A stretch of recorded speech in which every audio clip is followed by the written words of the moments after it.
पाकिस्तान के बहुत सारे जो पुराने प्लेयर हैं, जो उनके ओल्ड क्रिकेटर हैं, वो लगातार हिंदुस्तान को निशाना बनाने की कोशिश कर रहे हैं। हालांकि मैच हार गए हैं, ये मान भी रहे हैं कि उनकी टीम कमज़ोर है और भारत की टीम बहुत ही इस वक्त पावरफुल है। उसका मुकाबला दुनिया के चुनिंदे 2-3 देश हैं, जिनको कह सकते हैं कि वो उनके खिलाफ खेल सकती है और कड़ा मुकाबला दे सकती है। लेकिन पाकिस्तान के ये जो पुराने प्लेयर हैं, एक्स क्रिकेटर हैं, ये मान रहे हैं। लेकिन इस बीच वो अपने देश का समर्थन करने के लिए, अपने देश के आकाओं को खुश करने के लिए कई ऐसे बयानबाजी कर रहे हैं टीवी पर बैठकर, पाकिस्तान की जो टीवी चैनल है उस पर बैठकर, जिससे उनको उनके टारगेट पर सीधे हिंदुस्तान और उनके प्लेयर हैं। तो इसी बीच एक पाकिस्तान का ऐसा प्लेयर है जिनका नाम है दानिश कनेरिया। उन्होंने अपने ही जो जिस प्रकार से कैच के बाद जो पहला जो विकेट मिला था हार्दिक पांड्या का दूसरा ओवर था, उसमें ही वो कैच आउट हो गए थे। उसके बाद वो कैच को लेकर लगातार जिस प्रकार की बयानबाजियां हुई, उस पर दानिश कनेरिया ने खूब लपेटा है। दानिश कनेरिया ने क्या बोला है, ये तमाम बातें, और उसके बाद किस प्रकार से उन्होंने बाकी, चाहे वो शोएब मलिक हो, वसीम अकरम हो, उनको किस तरीके से जवाब दिया है पाकिस्तान में रहकर ही, वो हम आपको बताएंगे। तो मेरे साथ हैं देव सर हैं। देव सर, देखिए, दानिश कनेरिया हमेशा लगातार हमने पिछले कई वर्षों में देखा है कि वो कंट्रोवर्सी में रहे हैं। एक तो उनको टारगेट किया गया कि वो इकलौते हिंदुस्तानी प्लेयर हैं, इस प्रकार से भी बातें सामने आती रहती हैं। लेकिन इस बार उन्होंने करारा जवाब दिया है। बिल्कुल, बहुत ही करारा जवाब दिया है एंड मुझे लगता है काफ़ी फेयरली उन्होंने एनालाइज़ किया है मैच को, जो कि मैं कहूँगा कि कई फॉरवर्ड पाकिस्तान प्लेयर्स नहीं कर पा रहे हैं।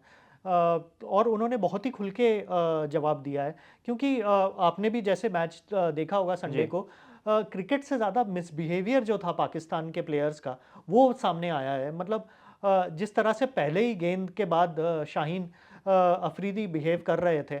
मतलब शाहीन अफरीदी कोई डेब्यू पे नहीं थे, वो एक एक्सपीरियंस इंटरनेशनल क्रिकेटर हैं, पाकिस्तान की टी20 टीम के कैप्टन रह चुके हैं एंड वो मतलब पहली बॉल पे छक्का खाने के बाद इस तरह से, मतलब एक अभिषेक शर्मा जो कि एक यंगस्टर हैं, उनको मतलब माँ बहन की गाली देने पे उतर आए थे एक एक पहले वो गेंद के बाद।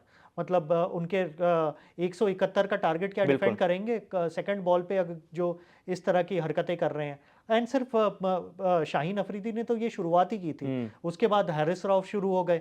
मतलब शुभमन गिल ने बाउंड्री मारी और वो लड़ने चले गए जी। अभिषेक शर्मा से।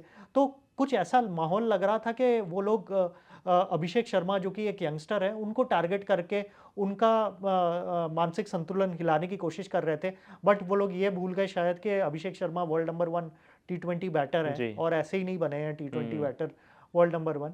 तो इस चीज़ को पॉइंट आउट किया दानिश कनेरिया ने, आई थिंक बहुत अच्छी तरह से उन्होंने पॉइंट आउट किया। उन्होंने ये बताया कि मतलब अगर साहिबजादा फरहान अपने आप को AK-47 समझते हैं, तो शुभमन गिल और अभिषेक शर्मा हमारे ब्रह्मोस मिसाइल हैं। जी। और इनफैक्ट इस पे मीम्स वगैरह भी काफ़ी बन रही थी कि ये लोग शायद S-400 हैं हमारे इंडियन टीम के। तो मुझे लगता है काफ़ी अच्छा जवाब दिया है एंड ऑब्वियसली उनके परफॉर्मेंस पे, पाकिस्तान के परफॉर्मेंस पे उन्होंने कहा कि मतलब धुलाई नहीं, बहुत अच्छी धुलाई हुई है पाकिस्तान दानिश की। कनेरिया को पाकिस्तान में अक्सर हम देखते हैं कि उन्हें ट्रोल किया जाता है, उन्हें घेरने की कोशिश होती है। लेकिन इस बार उन्हें मैच को लेकर, उन्हें कैच को, क्योंकि पाकिस्तान के जो प्लेयर कहते हैं, वो कहते हैं कि ये जो जो ये कैच पकड़ा है, तो वो कहते हैं कि जो फेवर में जाना चाहिए वो बैट्समैन के फेवर में जाना चाहिए। इस प्रकार की लगातार बातें हैं। दानिश कनेरिया ने सीधे कहा कि वो सीधे कैच है, वो तो उसमें सस्पेंस वाली कोई बात ही नहीं है।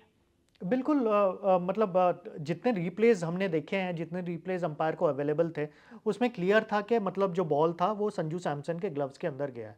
ऐसा कहीं किसी भी रिप्ले में ये कोई पाकिस्तान का कोई प्लेयर नहीं कह सकता, ना कोई ऐसा सबूत आया है, ना कोई ऐसा वीडियो आया है जिसमें ये दिखाया है कि बॉल पहले बाउंस हुई है ग्राउंड पे और उसके बाद संजू सैमसन ने पकड़ा है। अगर इस तरह का कोई वीडियो है पाकिस्तान के पास तो उनको दिखाना चाहिए। एआई से बनवा सकते हैं वैसे वो लोग। एक्चुअली एआई से उन्होंने बनाया भी है, जी। बट एक गलती हो गई उनसे कि विकेट कीपिंग ग्लव्स के बजाय उन्होंने बेसबॉल के ग्लव्स लगा दिया ओके। उसमें। तो इस तरह की बचकानी हरकतें तो लोग कर ही सकते हैं, लेकिन कोई ऐसा सबूत नहीं था। एंड मतलब मैं कहूँगा कि पाकिस्तान के कैप्टन की भी इमेच्योरिटी है कि मतलब प्रेस कॉन्फ्रेंस में आके थर्ड अंपायर के डिसीजन को इस तरह से मतलब क्वेश्चन कर रहे हैं। वो तो मेरे ख्याल से आईसीसी का मतलब पेशेंस लेवल की मैं दाग देना चाहूँगा। अब तो उन्होंने अंपायर पर भी सवाल खड़े किए। उन्होंने कहा कि आईपीएल खेलना है अंपायर को, इसलिए वो उन्होंने डिसीजन इंडिया के फेवर में दे दिया। मतलब इस प्रकार की बातें करना इंटरनेशनल क्रिकेट में कि अंपायर को आईपीएल खेलना है, इसलिए इंडिया के फेवर में वो डिसीजन दे रहे हैं, ये तो बहुत ही वाहियात बातें हैं। मतलब अब कौन बच गया है मुझे तो आइडिया नहीं है, क्योंकि पहले मैच के बाद उन्होंने आईसीसी के मैच रेफरी को घेर लिया, उसके बाद अब उन्होंने थर्ड अंपायर को घेर लिया है। अब कहीं फाइनल में पहुंच गए तो मेरे ख्याल से फील्ड पे जो दो अंपायर है शायद उन्हीं को घेर लेंगे, और तो कोई बचा नहीं है आईसीसी का ऑफिशियल को घेरने के लिए। तो मतलब अगर उनके पास अगर कोई सबूत होता कि हाँ अंपायर का डिसीजन गलत है, तो वो उनको पेश करना चाहिए था। अपेरेंटली वो ये कंप्लेन लेके गए थे आईसीसी के पास, बट आईसीसी ने इस पे एज यूजुअल कोई भाव भाव नहीं दिया उनको, पाकिस्तान को। बिल्कुल, तो देखिए ये वही पाकिस्तान है जिसने हैंडशेक नहीं करने पर पूरा हो हल्ला किया था, खूब रोना-धोना किया था, आईसीसी तक बात चली गई थी। लेकिन अब जब उनके प्लेयर ऐसी हरकतें ग्राउंड पर कर रहे हैं, तो अपने प्लेयरों को समझाने के बजाय, अपनी क्रिकेट को सुधारने के बजाय वो उल्टा इंडिया पर आरोप लगा रहे हैं, अंपायरों पर सवाल खड़े कर रहे हैं और टीम मैनेजमेंट पर सवाल खड़े कर रहे हैं। तो ये पाकिस्तान की हकीकत है, तभी पाकिस्तान की जो टीम है वो लगातार पीछे होते जा रही है और बहुत जल्द ही वो एशिया कप से बाहर हो जाएगी। खबर भी आपके पास आई जाएगी, क्योंकि उनकी हालत उस तरीके की दिख रही है। क्या कहते हैं इस पे? बिल्कुल मतलब अभी आज शाम को डू और डाई मैच है श्रीलंका के अगेंस्ट, एंड जिस तरह का वो परफॉर्मेंस दे रही है, ऐसा लग नहीं रहा है कि वो मतलब बहुत ज़्यादा दूर तक प्रोग्रेस कर पाएगी। इनफैक्ट अगर आज का मैच वो हार जाती है तो ऑलमोस्ट सर्टन है कि वो क्वालिफाई नहीं कर पाएगी फाइनल के लिए।